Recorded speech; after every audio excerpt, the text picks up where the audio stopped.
A palavra é Jesus Cristo. Eu sou o Padre Aldo Fernandes, vigário na paróquia Nossa Senhora de Nazaré, na cidade de Viseu, e com alegria e confiança compartilho com vocês o dom de ouvirmos a palavra de Deus, luz para a nossa vida, tão necessitada da confiança que vem do próprio Deus, porque muitas vezes abalados, afligidos, agredidos por tantos fatores negativos e até por pessoas que se opõem a nós precisamos muito nos apoiar no Senhor. Eis então o convite da Palavra de Deus deste 12º domingo do tempo comum, quando a Igreja põe suavemente aos nossos ouvidos a bela oração do dia. Senhor nosso Deus, dai-nos por toda a vida a graça de vos amar e temer, pois nunca cessais de conduzir os que firmais no vosso amor. Por nosso Senhor Jesus Cristo, vosso Filho, na unidade do Espírito Santo. Amém. A liturgia da palavra deste 12º domingo do tempo comum está composta de 4 partes. Na primeira leitura do livro do profeta Jeremias, no capítulo 20, versículos de 10 a 13. O salmo responsorial será o Salmo 68, com o refrão: Atendei-me, ó Senhor, pelo vosso imenso amor. A segunda leitura vem da carta de São Paulo aos Romanos, no capítulo 5, versículos de 12 a 15. E o evangelho deste domingo é de Mateus, capítulo 10, versículos 26 a 33. Confiemo-nos ao Senhor. Ele é nossa força e a causa da nossa segurança. Ouçamos então a palavra de Deus. Leitura do livro do profeta Jeremias. Jeremias disse: Eu ouvi as injúrias de tantos homens e os vi espalhando o medo em redor. Denunciai-o, denunciemo-lo. Todos os amigos observavam minhas falhas. Talvez ele cometa um engano, e nós poderemos apanhá-lo e desforrar-nos dele. Mas o Senhor está ao meu lado, como forte guerreiro. Por isso, os que me perseguem cairão vencidos. Por não terem tido êxito, eles se cobrirão de vergonha, eterna infâmia que nunca se apaga. Ó Senhor dos exércitos, que provas o homem justo e vês os sentimentos do coração, rogo-te, me faças ver tua vingança sobre eles, pois eu te declarei a minha causa. Cantai ao Senhor, louvai o Senhor, pois ele salvou a vida de um pobre homem das mãos dos maus. Palavra do Senhor, graças a Deus. O contexto do capítulo 20 do livro do profeta Jeremias e de todo o livro e da experiência do profeta é o do exílio do povo de Israel na Babilônia. Jeremias é um dos profetas do exílio, que acompanha o povo por 50 anos, naquele regime ditatorial, escravagista, mortal, que Nabucodonosor, com o seu general Nabuzardã, que invadiu Israel e sobretudo Jerusalém, fez com que o povo fosse levado, em grande parte, da Palestina para a Babilônia, e ali fosse escravizado durante 50 anos, de 587 a 537. Foi Ciro, o rei persa, que venceu o domínio babilônico, que fez o povo voltar para a terra de onde veio. Neste contexto, muita coisa aconteceu, muita história se deu. As experiências do exílio marcaram de uma forma tal a vida do povo de Israel que se pode ler as profecias antes e depois do exílio na Babilônia. Parecia que o mundo tivesse chegado ao fim, porque é assim para todos. Quaisquer aflições, pequenas ou grandes, em nossas vidas, nos dão a sensação de uma catástrofe fatal, de um fim de tudo. Nos aproximamos da nossa finitude, e isso nos dá pânico. Nesta experiência, Jeremias, que compartilha a tristeza do seu povo, é a voz de Deus no meio do povo. Jeremias é um rapaz parecido com qualquer um de nós, bastante amedrontado, agredido, sofrido, confuso. Está à beira de perder a esperança, mas uma das tarefas, uma das missões dos profetas é sustentar a esperança própria e do povo. A esperança se apoia em Javé, que é o Deus que não nos abandona, nem mesmo na amargura. Ele está conosco também lá. Onde estava Deus no holocausto dos judeus durante a Segunda Guerra, em Auschwitz e nos outros campos de concentração, vários teólogos da época e de agora são concordes de proclamar e publicar: ele estava conosco, atrás do arame farpado, dizia Jürgen Moltmann. Ele estava lá, sofrendo com o seu povo, disse o grande Bento XVI ao visitar Auschwitz. O Senhor está conosco. Jeremias percebe isso. Não negligencia, não nega que o entorno é demasiado hostil. Há gente de todo lado que quer denunciar Jeremias e todo o povo que o segue na fé em Javé, que comenta sempre a sua iminente derrota, que poderá surpreendê-lo em falhas e tirar a forra, ou seja, vingar-se dele. A convicção de que Isaías reveste e fortalece a sua esperança é de que está ao seu lado também o Senhor, como forte guerreiro. E por isso, aqueles que o perseguem vão cair e serão vencidos. Serão envergonhados, porque não lograrão êxito na perseguição que empreendem. E Jeremias coloca neste texto uma frase que é lapidar: eterna infâmia que nunca se apaga. Ou seja, teremos sempre isso. Qualquer um de nós vai experimentar aquela situação apertada que Jeremias passou.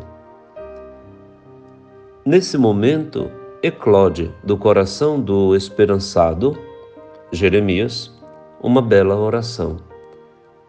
Quando a angústia nos assola, nos assaca, é preciso rezar, é preciso ir à capela, ir à igreja, colocar o coração de joelhos numa metonímia espiritual, prostrar-se diante do Senhor, entregar-se a Ele, confiar a sua causa a Ele. E é aí que vem a bela oração que ouvimos no final do texto da primeira leitura. Ó Senhor dos exércitos, tu que provas o justo e vês os sentimentos do coração, eu te rogo que me faças ver a vingança sobre eles, pois eu te declarei a minha causa. E convida o seu povo: cantai ao Senhor, louvai o Senhor, pois ele salvou a vida de um pobre homem das mãos dos maus. O fato relatado na oração ainda não aconteceu, mas a esperança é escatológica. Ela antecipa a ação divina, providencial e vencedora, antes ainda que os fatos se deem. A esperança, com a fé, irmãs gêmeas, dão a todos nós, crentes, esta segurança, esta certeza de que, para lá de todas as possibilidades que tenhamos ou que venhamos a ter, o Senhor entra, age, muda, transforma e salva. Fiquemos com isso. Feliz domingo. Vamos ouvir a boa música católica, sempre confiantes no Senhor, e até daqui a pouquinho.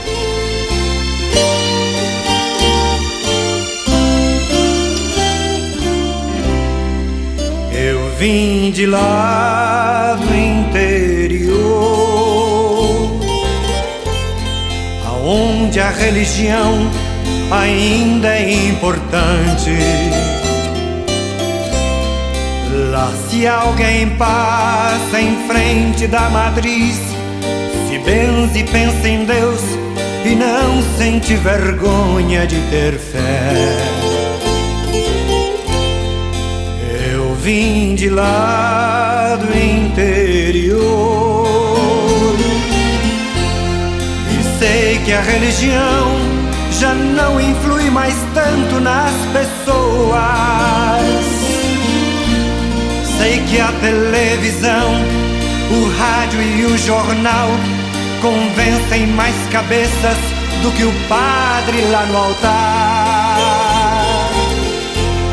Mas deixa eu lhe dizer que eu ainda creio e quero crer que sem religião não sei viver. Não sei viver.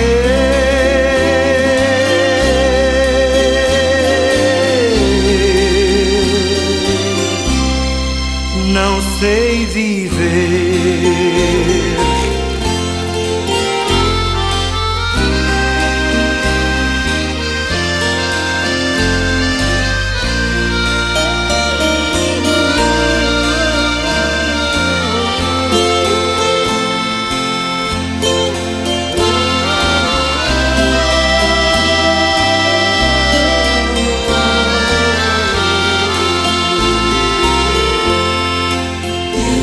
De lá do interior, aonde a religião ainda é importante. Lá se alguém passa em frente da matriz, se benze e pensa em Deus e não sente vergonha de ter fé. Vim de lá do interior e sei que a religião já não influi mais tanto nas pessoas. Sei que a televisão, o rádio e o jornal convencem mais cabeças do que o padre lá no altar. Mas deixa eu lhe dizer que eu ainda creio e quero crer que sem religião não sei viver. Não sei viver.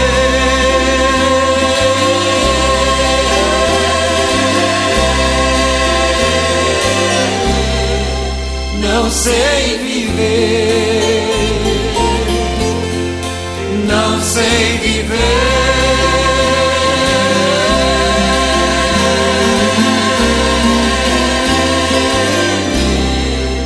Não sei viver.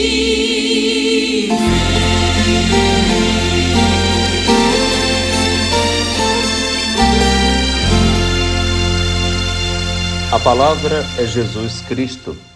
Neste domingo, a palavra de Deus nos convida a apoiar-nos inteiramente nele, confiar no Senhor, que é fonte da nossa segurança e da nossa paz. O profeta Jeremias, na primeira leitura, nos convidou a isso. Em meio a angústias históricas muito grandes, a humilhações, culturais, tributárias, de genocídio de um povo, do seu povo, Jeremias percebe que Deus está ao seu lado como um forte guerreiro e convida o povo a rezar porque o Senhor não nos abandona. Nós todos, hoje e sempre, temos necessidade de fazer uma experiência espiritual como esta de Jeremias, porque estamos em permanente estado de exílio. O exílio é uma prova a que foi submetido o povo e a fé de Israel, que gerou uma realidade nova, porque depois da angústia vem a divina providência. Na vida não nos faltarão 4 coisas infalíveis. Todo dia, uma cruz, uma graça, uma providência e uma crise, sucedâneas uma à outra, e nós vamos experimentando, no meio de tudo isso, a infalível presença segura do Senhor, operativa, surpreendente, que está conosco o tempo todo. Concordamos com Isaías e convocamos a todos para fazer esta experiência de confiança irrestrita no Senhor. Vamos ouvir então e rezar com o salmista no Salmo 68, a bela oração: Atendei-me, ó Senhor, pelo vosso imenso amor. Eis o refrão do Salmo responsorial, neste 12º domingo do tempo comum. Primeira estrofe. Por vossa causa é que sofri tantos insultos, e o meu rosto se cobriu de confusão.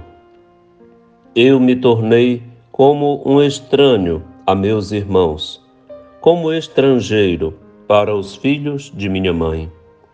Pois meu zelo e meu amor por vossa casa me devoram como fogo abrasador. Refrão: atendei-me, ó Senhor, pelo vosso imenso amor. Segunda estrofe. Por isso elevo para vós minha oração, neste tempo favorável, Senhor Deus. Respondei-me pelo vosso imenso amor, pela vossa salvação que nunca falha. Senhor, ouvi-me, pois suave é a vossa graça. Ponde os olhos sobre mim com grande amor. Refrão: atendei-me, ó Senhor, pelo vosso imenso amor. Terceira estrofe. Humildes, vede isto e alegrai-vos. O vosso coração reviverá, se procurardes o Senhor continuamente, pois nosso Deus atende a prece dos seus pobres e não despreza o clamor de seus cativos. Que céus e terra glorifiquem o Senhor, com o mar e todo ser que neles vive. Refrão: atendei-me, ó Senhor, pelo vosso imenso amor. Os salmos são, como já se sabe, uma riqueza espiritual derivante da fé de Israel. Os salmistas, os promotores destas experiências orantes e os produtores literários, verbais, deste relacionamento intenso com o Senhor na sua fé, deixaram para nós um legado de 150 peças, umas maiores, outras menores, densas, de um jogar-se, fiar-se no Senhor Deus de um modo inexcusável. Os salmistas rezam com o coração na mão, falam com Deus de tu a tu. O relacionamento é plenamente familiar. E é o relacionamento que mais agrada a Deus. Não uma oração ficta, fantasiosa. Às vezes também tem fantasias, tem poesias, tem angústias, tem alegrias, tem festa nos salmos, sim, tem. Como tudo tem também dentro da nossa oração e modo pessoal de falar com o Senhor quando rezamos. Mas, sobretudo, os salmos são uma resposta à percepção de que o Senhor está ao nosso lado. O Senhor está aí, o Senhor para nós. É próprio de Deus esta alteridade divina, sublime, misteriosa, de forma que se oferece, se aproxima e se doa. O Senhor faz de si um dom para nós. Ele sabe da nossa limitação, fragilidade e angústia. Ele conhece todas as nossas situações, muito mais profundamente até do que nós a nós mesmos. Santo Agostinho dizia isso no livro As Confissões. Tu estavas mais próximo a mim do que eu a mim mesmo. Tu me conheces, Senhor, porque tu me criaste para ti, e o meu coração continuará inquieto enquanto não descansar em ti. Este descanso no Senhor, este repouso da alma em Deus, não é um estado como aquele do físico. Se trata de uma experiência de confiança que a pessoa sente no seu abandono. Só tem Deus por ela. Não pode mais se apoiar em si. Sabe que não tem condições de salvar-se ou de ser salva. Só o Senhor pode vir em seu socorro. Por isso, o salmista reconhece que foi por causa do Senhor, da fé nele, que sofreu, padeceu insultos, confusão, até estranheza familiar dentro dos próprios filhos de sua mãe, porque o zelo pela sua fé o levara a isso. Sim, a fé impõe uma cruz. A fé incumbe uma missão bastante áspera. Não há fé doce. Não. A fé da gente é um compromisso de fidelidade que requer responsabilidade, e quem tem responsabilidade dorme pouco. Tem muito peso para carregar, tem o outro para carregar. Como também deverá trabalhar sobre si para lapidar-se e tornar-se cada vez mais purificado. É isso que o salmista experimenta então ao nos comunicar este texto maravilhoso. Por isso tudo, cônscio de tudo isso, eleva a Deus sua oração neste tempo favorável e pede que lhe responda, porque o ama muito e ele o reconhece. Pela salvação de Deus infalível, que o próprio salmista percebe, é suave a graça do Senhor.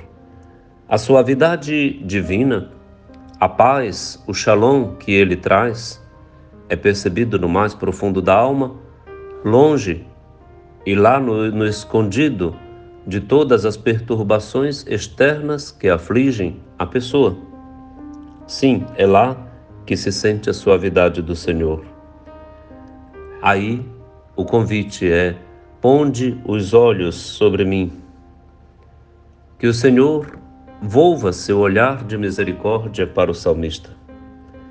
Com isso, toda a comunidade é convidada a alegrar-se, porque o coração que experimenta isso revive quando procura o Senhor continuamente. Onde está a nossa libertação? Na procura do Senhor, na entrega a Ele, na confiança total nele. Sim, faça essa experiência, você que também está me ouvindo. O nosso Deus atende à prece dos pobres. Ele se derrete, não resiste, Ele nos ouve. Não despreza o clamor daqueles que estão aflitos. Então, que céus e terra glorifiquem o Senhor, como também o mar e os seus habitantes. O louvor do salmista se torna cósmico, e a experiência que antes parecia apenas pessoal, até intimista por uma acusação injusta, agora se tornou universal. Todo o bioma, Toda a natureza é partícipe da oração da gente. Que Deus seja louvado pela riqueza e maturidade deste texto sálmico e que nossa alma cante o louvor que Deus merece, porque de nós Ele jamais se afasta. Curta a boa música católica e daqui a pouquinho vamos à terceira parte do nosso programa, que sorve da Palavra de Deus o seu melhor alimento e se nutre dela. Um abraço e até logo.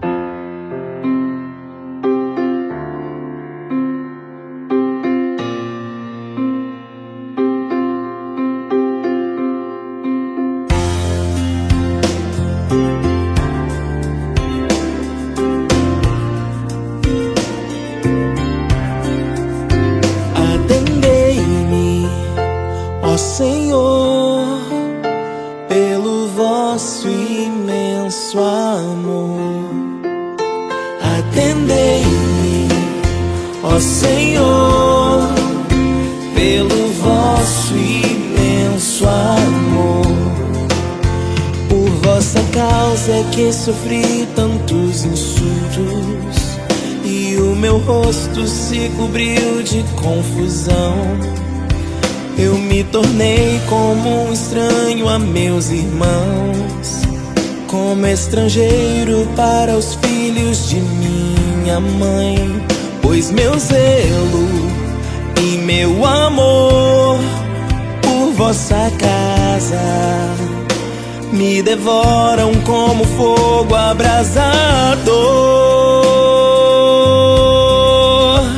Atendei-me, ó Senhor, pelo vosso imenso amor.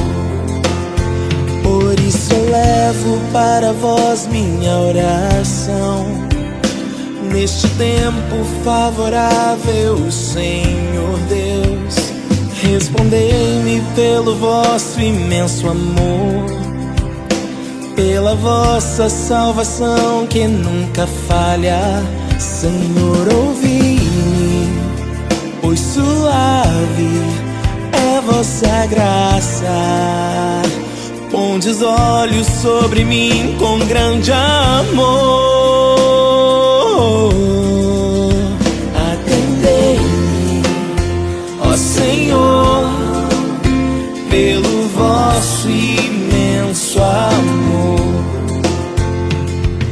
Humildes, vede isto e alegrai-vos, o vosso coração reviverá.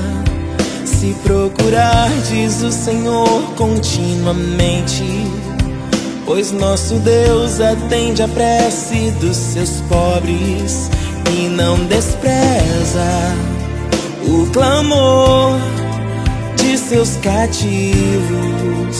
Que céus e terra glorifiquem o Senhor, com o mar e todo ser que neles vive. Atendei-me, ó Senhor, pelo vosso imenso amor. Atendei-me, ó Senhor, pelo vosso imenso amor.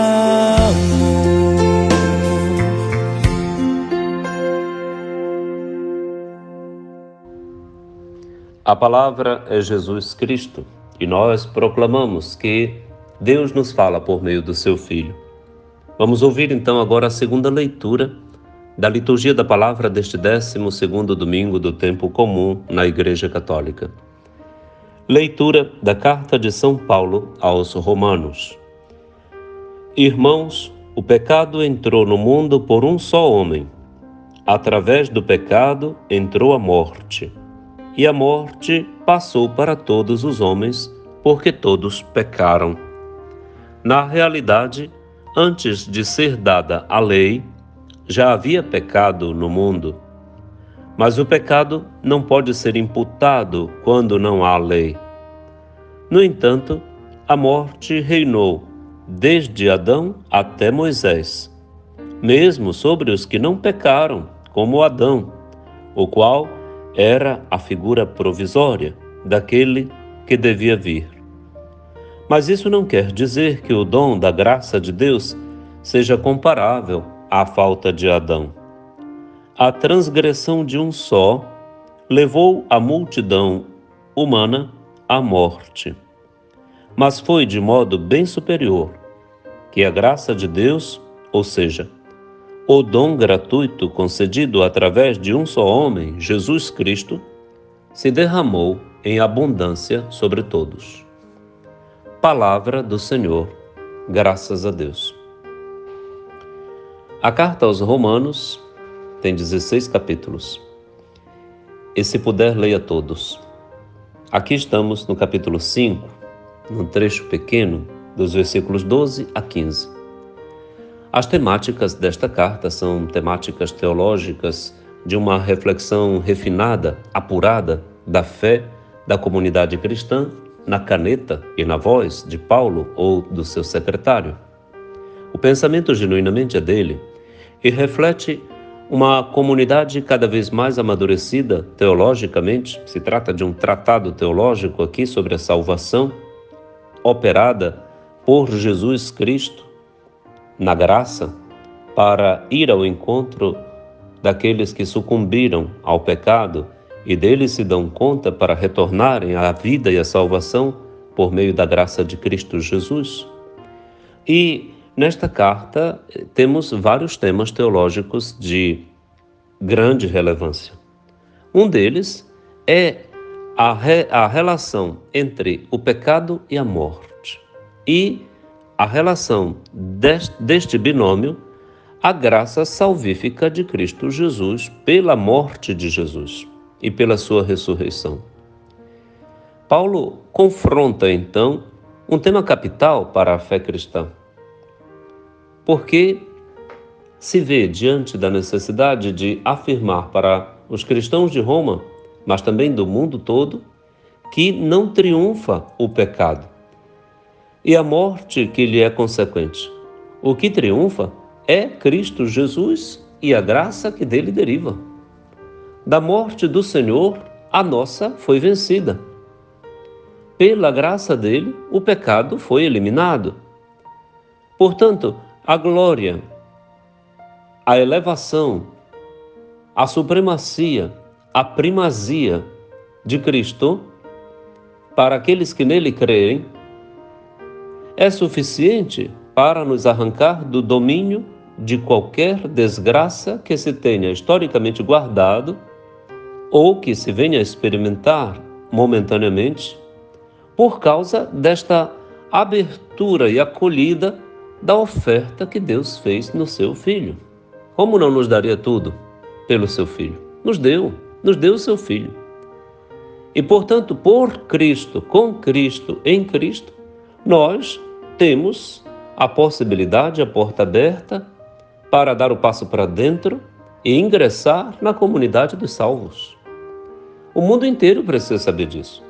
Nós também hoje, eu, Padre Aldo, quero saber disso. Me interessa muito isso. Gosto disso. Quero isso.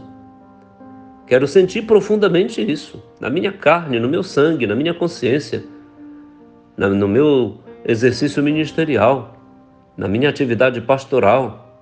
Eu quero ser salvo por Cristo Jesus, participar de tudo da vida dele. Jesus me interessa por inteiro, me interessa sim. E convido você a ter os mesmos sentimentos de Cristo Jesus, do desejo da salvação que ele nos trouxe. Está faltando isso muito entre todos nós. Às vezes percebemos isso nas mais altas instâncias. Tem um crucifixo nos tribunais, temos católicos, cristãos, evangélicos nos tribunais, nos parlamentos, nas secretarias de governo, de domínio público, mas temos pessoas pulverizadas na sua fé ou desqualificadas, esquálidas, anêmicas no conhecimento do seu Senhor e Salvador Jesus Cristo. Isso é terrível, porque onde isso faltar, como uma doença devastadora, prevalece e domina o pecado e a morte. Antes de tudo, para a própria pessoa, que abandonando a sua fé, abandonando a Cristo Jesus, encontrará com o vazio de si mesmo. Lá onde quem deveria ocupar o espaço foi negligenciado, teve de si o rosto do fiel afastado, houve uma recusa de Deus e prevalece o nada, o nada. No nada é silêncio angustiante, é inferior, é inferno, infernal. Inferno vem exatamente disso. Lá onde não se encontra o outro, só se encontra o próprio ego, o eu sozinho, a solidão. A solidão mata, a solidão anula, a solidão elimina a graça, a vida, porque a partilha, a comunhão ali não existe. Não existem. Portanto, fomos feitos para a comunhão, fomos feitos para a sinodalidade, fomos feitos para a alteridade, fomos feitos para o altruísmo, fomos feitos para fora, fomos feitos para os outros. Deus nos colocou no mundo para os outros. A beleza da vida é fazer dela algo de grande e de bonito para os outros. Isso está grafado nas fibras do meu coração desde muito tempo, quando meu formador falou essas palavras que nunca mais esqueci. Meu bispo emérito, Dom Luiz Ferrando. Ele grafou no meu coração esta frase que reverbera o tempo todo. Faça da vida algo de grande e de bonito para os outros. Como é que eu vou fazer isso? Eu não sei. Estou tentando, mas vamos. Vamos todos os dias renovar a nossa esperança e o nosso compromisso de fidelidade para que prevaleça a vida como algo de grande e de bonito colocado a serviço dos outros. Faça isso. Que Deus lhe abençoe em todo o bem que fizer, em todo o empreendimento positivo que, mesmo que lhe custe sacrifícios, sabe que tudo isso redunda em glória para Deus, para o Filho de Deus. Parta de Cristo Jesus. Partir de Cristo em tudo. Não parta de si, não parta da certeza do sucesso, não parta das seguranças que você tem. Parta de Cristo Jesus. Seu ponto de partida seja Ele. Todo dia. Corra atrás de Cristo Jesus, porque Ele já te alcançou, como disse São Paulo na carta aos Gálatas. Corra atrás de Cristo Jesus. Deixe-se guiar por Ele. Escute o Evangelho cotidiano, dominical. Não se afaste da sua comunidade. Pergunte o que você pode fazer para os outros dentro dela, da comunidade. Escute o coordenador que poderá lhe pedir coisas que estão muito próximas do seu alcance e talvez nem lhe custem, ou quem sabe lhe pedirá algo que lhe custará um pouco mais. Entregue-se, jogue-se, confie-se, ajude, torne-se útil, não inútil. Torne-se um dom, faça da sua vida algo de grande e de bonito para o bem dos outros. Disse o Papa Francisco no Evangelii Gaudium: ainda que tivesse apenas uma pessoa sido favorecida pela minha vida, ela já valeu a pena. Faça isso, pense nisso. Que Deus lhe abençoe com sua graça, sua providência, mas também não lhe deixe faltar a cruz e a crise, para que você experimente uma configuração identitária com o Filho de Deus e possa fazer saltos qualitativos enormes após cada crise na sua espiritualidade e na sua humanidade. Tanto mais humano, você será tanto mais divinizado. Tanto mais querer ser divino, tanto mais Nosso Senhor te lançará em rosto a tua humanidade e a tua humanidade para o bem dos rostos que tu tens à tua frente. Nosso Senhor jamais nos tirará da nossa humanidade. Vai divinizá-la, porque assim, de divino que era, humano se fez. Vamos ouvir a boa música católica e daqui a pouquinho a quarta e última parte do nosso programa de hoje. Um abraço e até logo.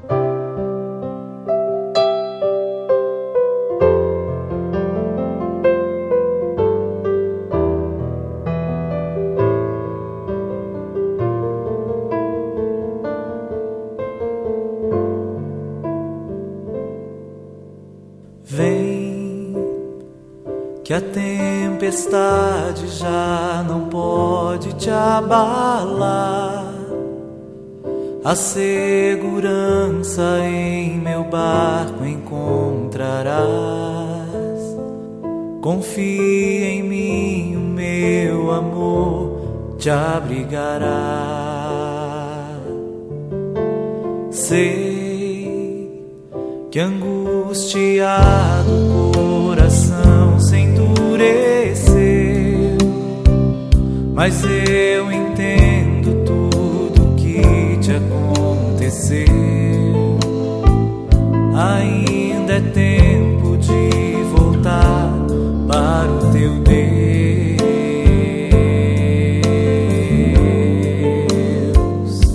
Não tenhas medo, pois eu estou aqui. É o teu Senhor quem diz: quero guiar os passos teus. Vem, entrega-te então, farei morada em teu coração. E quando anoitecer, cansado eu te encontrar, no silêncio teu eu irei te consolar. Nos braços meus descansarás. Forças te darei, forças te darei.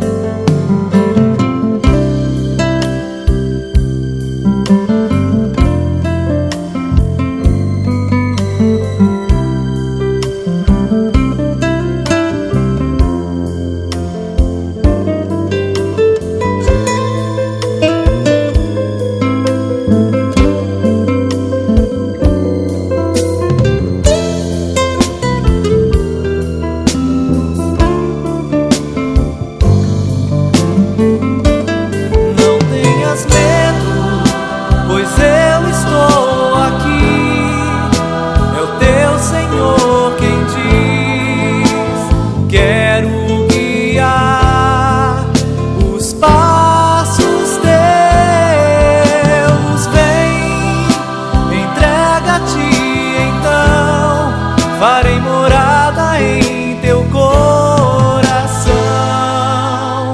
E quando anoitecer, cansado eu te encontrar, no silêncio teu eu irei te consolar. Nos braços meus descansarás. Forças te darei, forças te darei.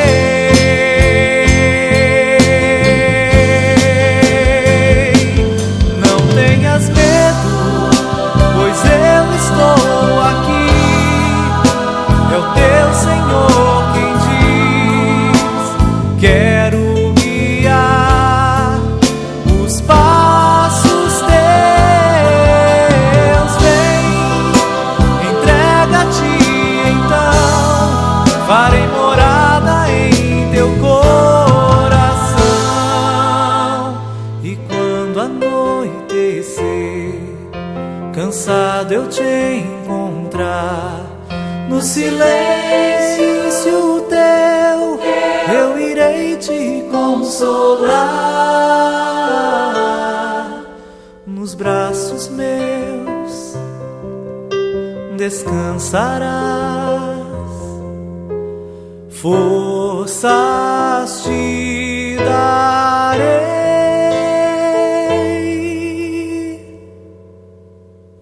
forças te darei.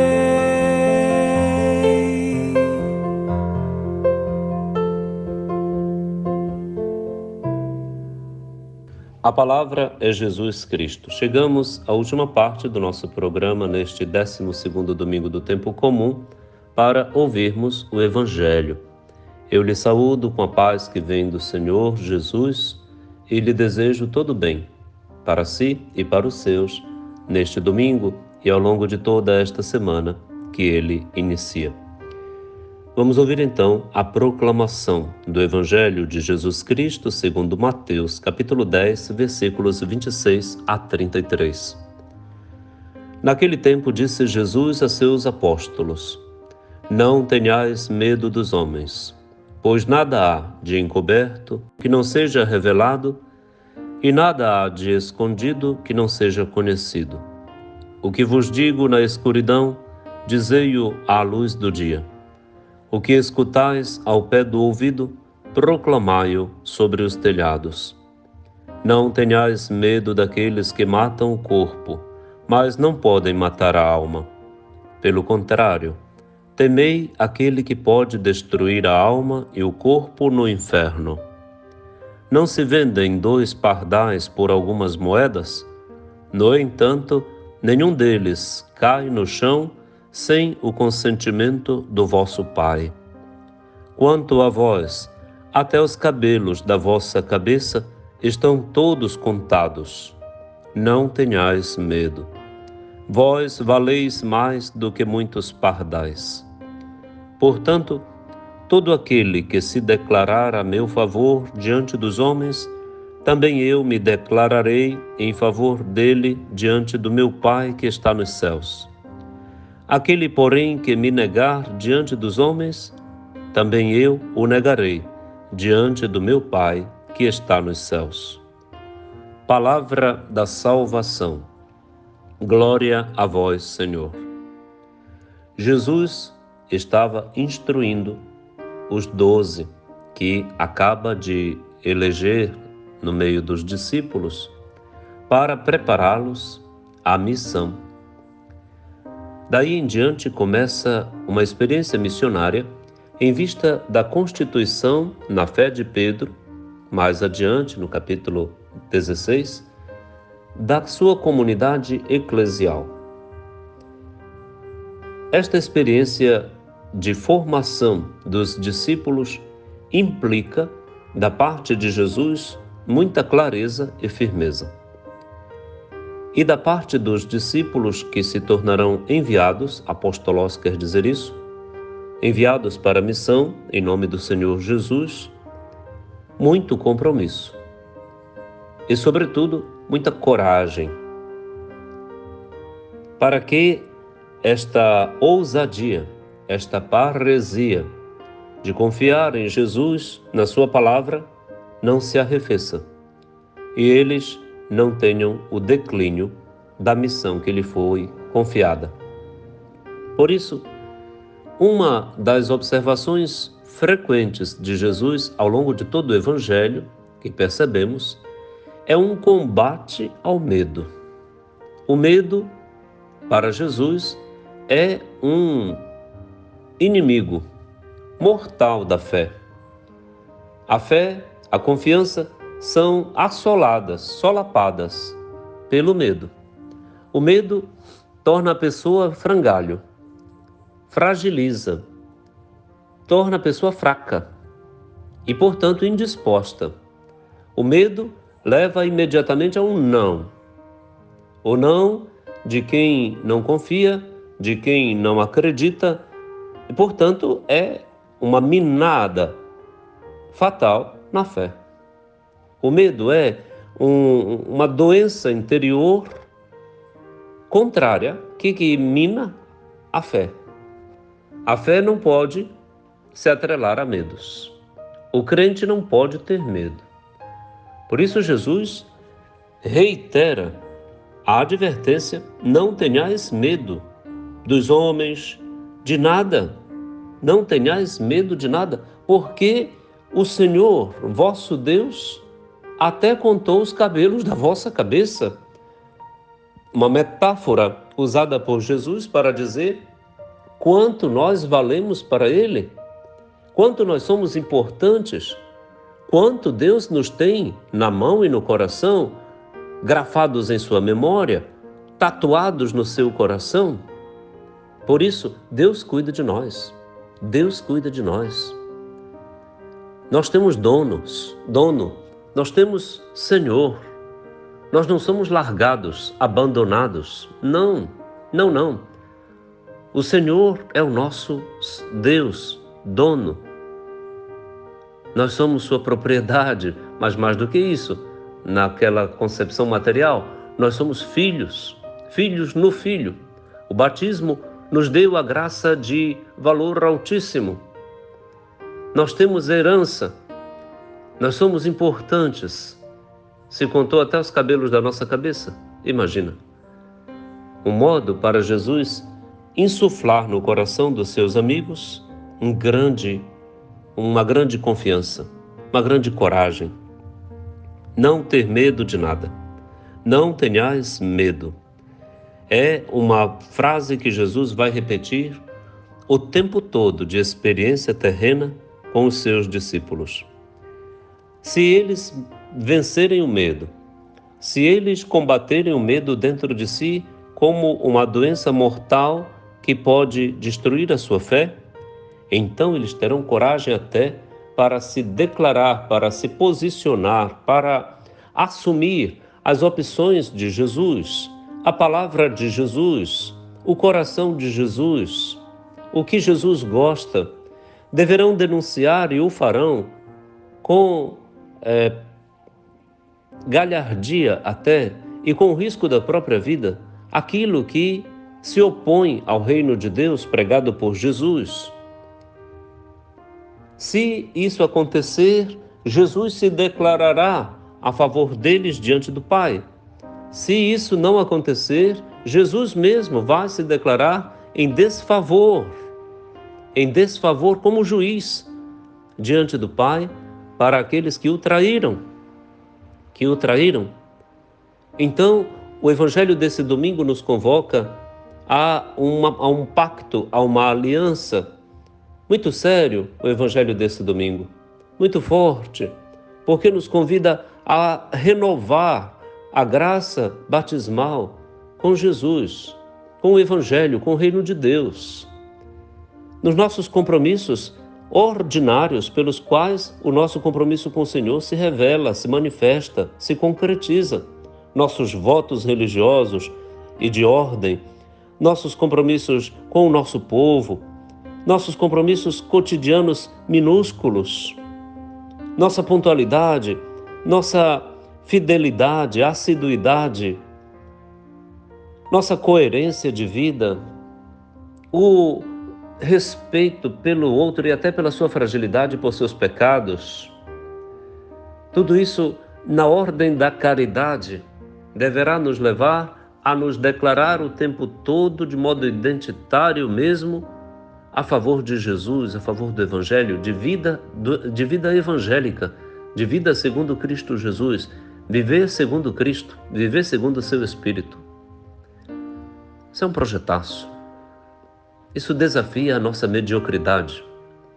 Isso coloca no molho de vinagre ou no molho de hipoclorito, de purificação, a nossa alma fajuta, nossa coragem decaída, nosso caráter tênue, lânguido, melífluo, melindroso, orgulhoso, que se ressente e se sente ferido por qualquer palavra, por qualquer dificuldade. Nosso Senhor, nesse domingo, nos desafia a uma mudança de pele, de alma, de fibra. Arrancar o homem velho, medroso, de dentro de nós, para colocar dentro de nós o seu espírito de homem novo, criado segundo Deus, na justiça e santidade da verdade. Efésios 4:24. Peçamos isso ao nosso Senhor ao concluir o nosso programa.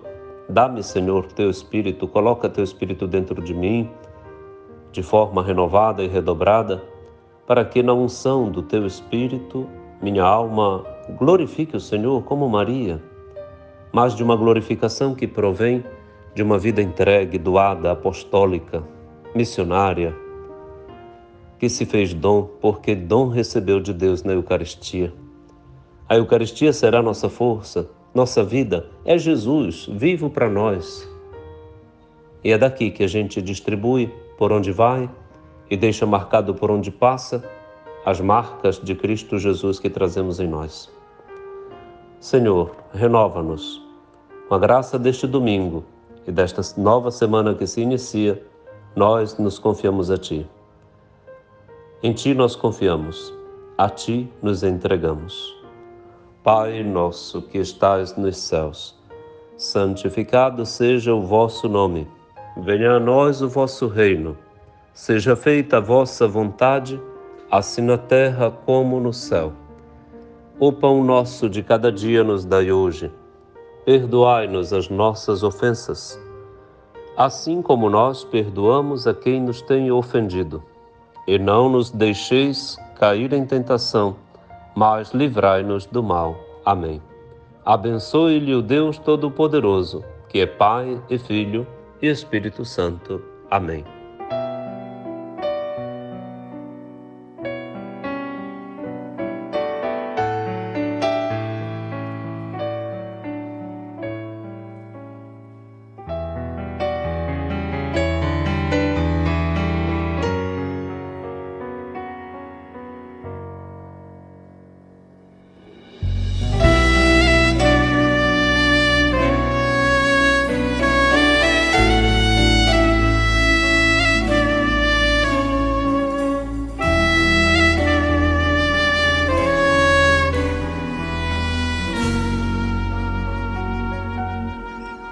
Todo joelho se dobrará e toda língua proclamará que Jesus Cristo é o Senhor.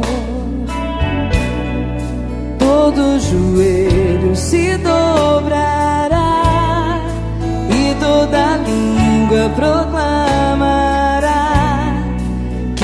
Jesus Cristo é o Senhor. Nada poderá me abalar, nada poderá me derrotar, pois minha força e vitória tem o nome é Jesus.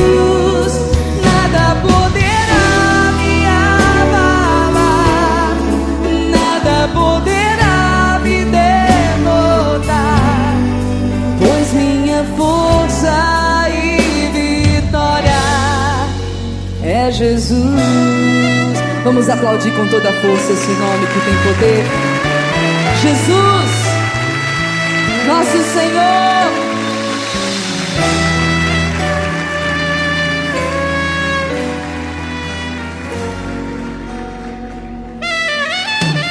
Quero viver tua palavra, quero ser cheio do teu Espírito, mas só te peço, livra-me do mal.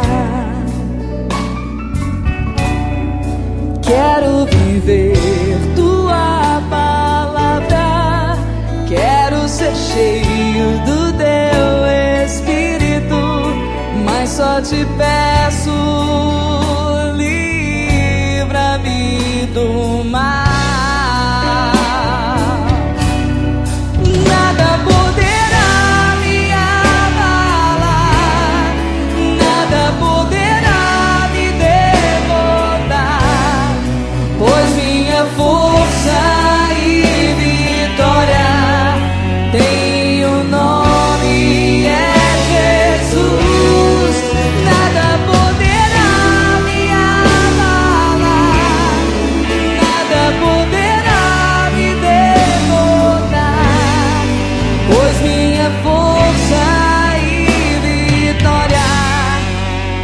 Jesus, cantemos o nome de Jesus que tem poder. Jesus,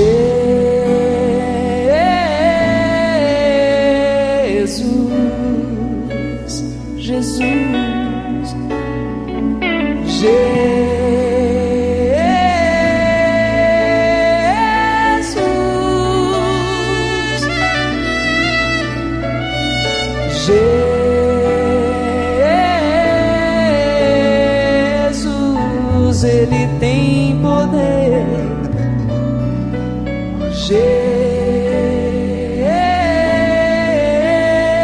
Jesus, Jesus,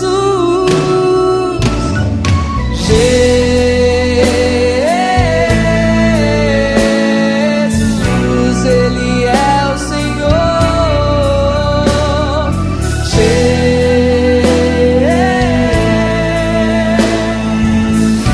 É o Senhor da minha vida.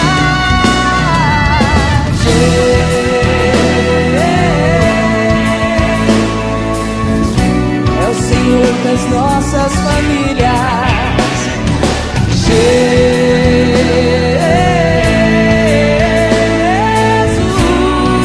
Jesus, nada poderá me abalar, nada poderá me derrotar, pois minha força e vitória tem o nome, Ele é Jesus.